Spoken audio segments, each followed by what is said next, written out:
English ফুটবলে বড় ধরনের পরিবর্তনের ইঙ্গিতের আভাস মিলছে। একাধিক ব্রিটিশ গণমাধ্যমের প্রতিবেদনে বলা হচ্ছে, অ্যাস্টন ভিলার বিপক্ষে ম্যান সিটির প্রিমিয়ার লিগের ম্যাচের পরই পেপ গার্দিওলা ক্লাবের দায়িত্ব ছাড়তে পারেন। যদিও এখন পর্যন্ত কোনো আনুষ্ঠানিক ঘোষণা আসেনি, তবে ক্লাবের ভেতরে তার সম্ভাব্য বিদায়ের প্রস্তুতি শুরু হয়ে গেছে বলে দাবি করা হচ্ছে। বিবিসি স্পোর্টসের বরাতে জানা যায়, ম্যানচেস্টার সিটির ভেতরে গার্দিওলার অধ্যায়ের সমাপ্তি ধরে নিয়েই পরিকল্পনা এগোচ্ছে।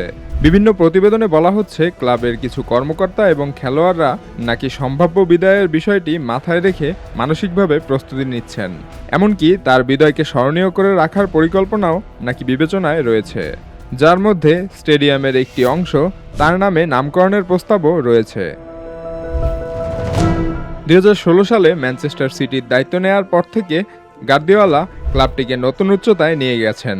তার অধীনে দলটি এখন পর্যন্ত জিতেছে 20টি ট্রফি। এর মধ্যে রয়েছে 6টি প্রিমিয়ার লিগ, একটি ইউএফএ চ্যাম্পিয়ন্স লিগ, 3টি এফএ কাপ এবং 5টি ইউএফএল কাপ। তবে নিজের ভবিষ্যৎ নিয়ে প্রশ্নের জবাবে তিনি বারবারই বলেছেন, তার চুক্তির মেয়াদ এখনও বাকি। সাম্প্রতিক এক সংবাদ সম্মেলনে তিনি সংক্ষেপে মন্তব্য করেন, পরের প্রশ্ন করুন, যেখানে ভবিষ্যৎ পরিকল্পনা নিয়ে জল্পনা কল্পনা এড়াতে চেয়েছেন তিনি।